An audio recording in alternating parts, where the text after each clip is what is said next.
I were to say one thing for ultra running, it would probably be incorporating back-to-backs once or twice a month.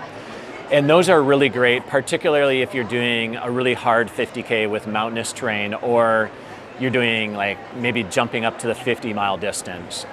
So I think you have a lot of people who are like, okay, maybe they've dipped their toe into the water of like marathon, ultra marathon, but they want to go up to maybe that 80K, 50-mile distance, or that 100K, maybe there, or 100-miler. And the biggest, I think, thing you can do, so if you're running 50Ks and 50-milers, maybe doing a 15-miler on a Saturday, and then on a Sunday you're doing a 12-miler to 15-miler. So you're not doing super long days, but 2 on consecutive. And that's kind of to get your legs ready for the muscular fatigue that you're going to endure, like come mile 40 of a 50-miler, or 20 some miles in of the 50K and then a 100-miler. Like there's no way to totally replicate 70 miles into a 100-mile race, but back-to-backs are a great way. So if you're doing a 100-miler, it's doing back-to-back 25 to 30-mile runs.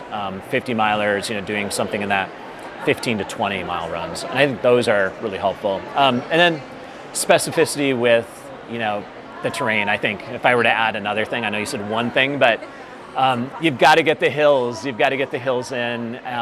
Long hill repeats are great for that. So finding whether it's a mile-long hill, 2-mile-long hill, and just do repeats of that, running it at lactate threshold.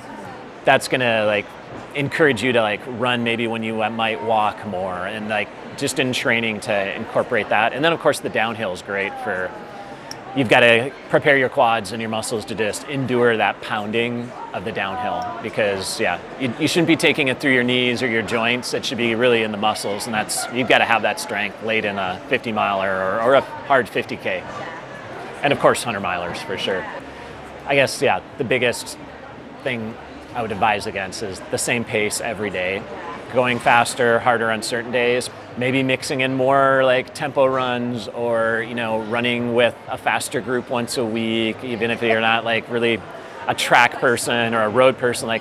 Try and mix things up that you wouldn't maybe incorporate or haven't incorporated in the past. Because if you're somebody okay, I want to get faster, but you're somebody who doesn't do track work or speed work, well, you've got to get creative and find a way to get that higher intensity in there too. Because just more mileage doesn't mean it's going to translate to a faster time or a PR. But then also going easy. Even the East Africans, we're reading a lot of books about Kenyans, that they're crawling along a 10-mile, just super mellow, just spinning their legs. But those 10-mile to 8-mile recovery runs are really important. I guess there's no such thing as junk miles, or there shouldn't be, if you're varying your training and just being strategic. Every day should have some kind of goal or intention or purpose, so that you're not just, okay, I'll just run another 8 miles, I'll run another 6 miles. It's really key to vary the intensity. Think outside the box. It's not just maybe training. What can you do for strengthening? What can you do maybe on the nutrition front? Setting good goals that are going to help you. Maybe it's getting more sleep, maybe it's work-life balance kind of thing. So it's not so much maybe about the mileage and the actual running training. What can you do to make it more of a holistic package? That's, I think, better for long-term health too, because I think at the end of the day, we run because we love to explore places, we love to be out in the mountains outdoors, but it's also we want to be able to run and be healthy and active throughout our life, and what's sustainable for a lifestyle.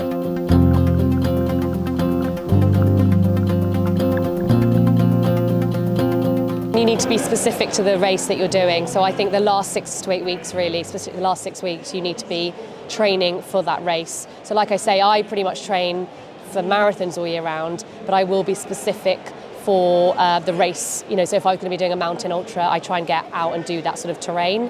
You also need to be good at practicing hiking if it's going to be a really mountainy race. So you need to get used to doing that. And then you also need to get used to eating. And that's really important. It's something I still haven't really dialed in. So you need to be thinking about doing that. I think if you can get out and be eating, practicing with your training food twice a week for at least the 4 to 6 weeks leading into the ultra will really, really help you.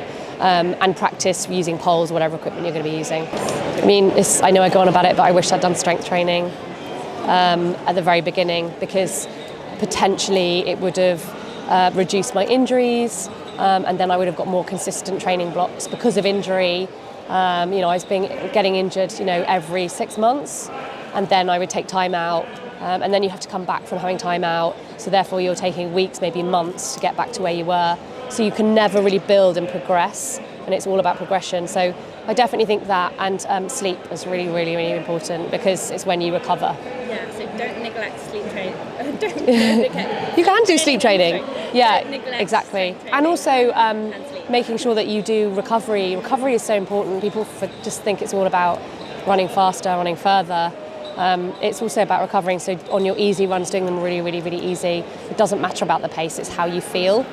And so it means you can do your sessions as hard as you can.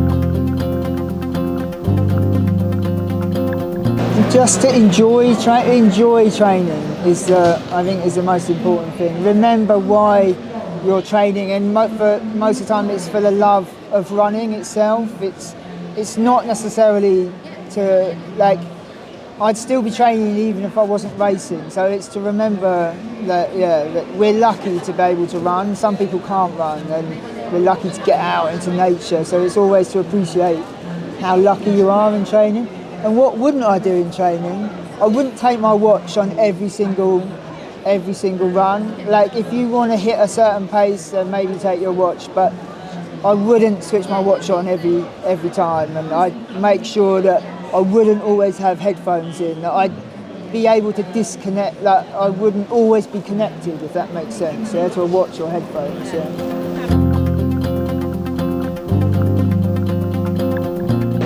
So I'm a bit of an advocate for strength and conditioning and mobility. I think it's a really easy win to add strength to make you faster and to keep injuries away. So always try and put something like that into your training program if you can. Awesome. You do a lot of that on social media, don't you? Yeah. Could people just hook you up with you on Instagram and just follow what you do? Yeah, so it's like a membership platform where I do a yoga and a strength video every week.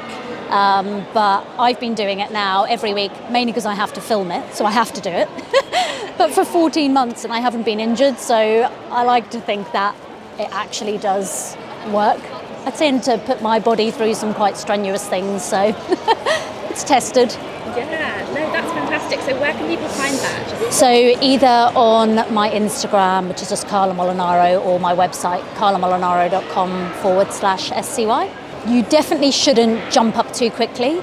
I think a lot of the time, like ultras at the moment, you see people doing 100k and people are going straight from a half marathon to 100k, and I think you need to respect the distance, and actually taking your time to build up through those distances will mean you'll enjoy it a lot more and you'll have a lot more fun. So yeah, take the time, don't jump up too quickly, because you'll end up getting injured or not enjoying it.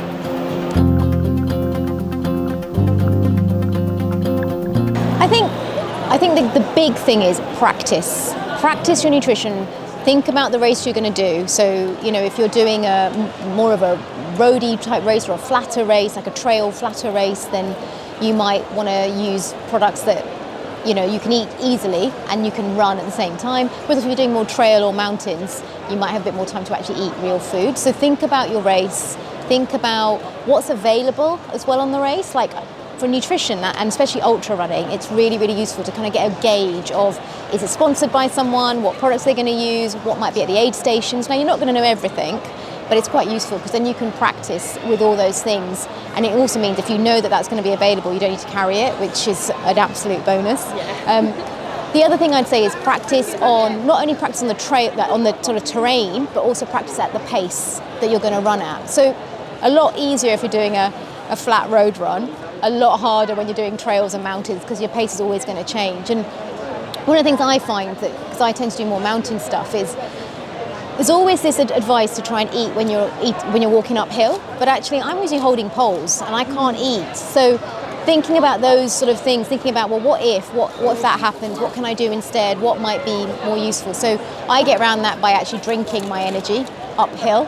And then if I'm on the top, like on the top of sort of, ridges and stuff, that's when I'll try and eat something if I need to, or at aid stations. So thinking about those things. But yeah, the key thing is practice, practice, practice, so that you go into any race feeling confident that you know what you're eating or what your fuel you're using is going to work for you.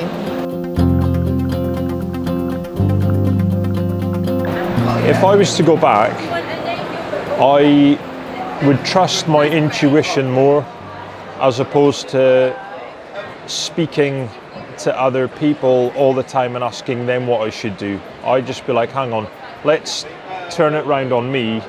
And at the end of the day, if you're going to do a long distance event, you know you've got to cover long distance in your training, but not on the first day. You can space it out.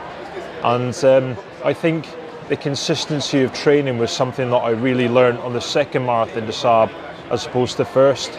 My first one was very stop-start, and I was always fighting the training, whereas the next one I was like, look, consistency, if I can get out every other day to do a run or to do something that's helping me, and my diet became better as well on the second one. So I think things I would do, concentrate on my world, my training, and don't worry about the other guy that's on Facebook saying, well, I've just done 35 miles today, and you're like, yeah, but I haven't, and I'm still going to turn up on day one, so we're good. Subscribe free on YouTube and follow me on Instagram for more gear tests and training advice. I also have a book out too for everything you need to know about trail running in one handy package, including more gear advice, nutrition tips, recipes, ways to beat injury, and training plans from 10k to 50k. Check it out here.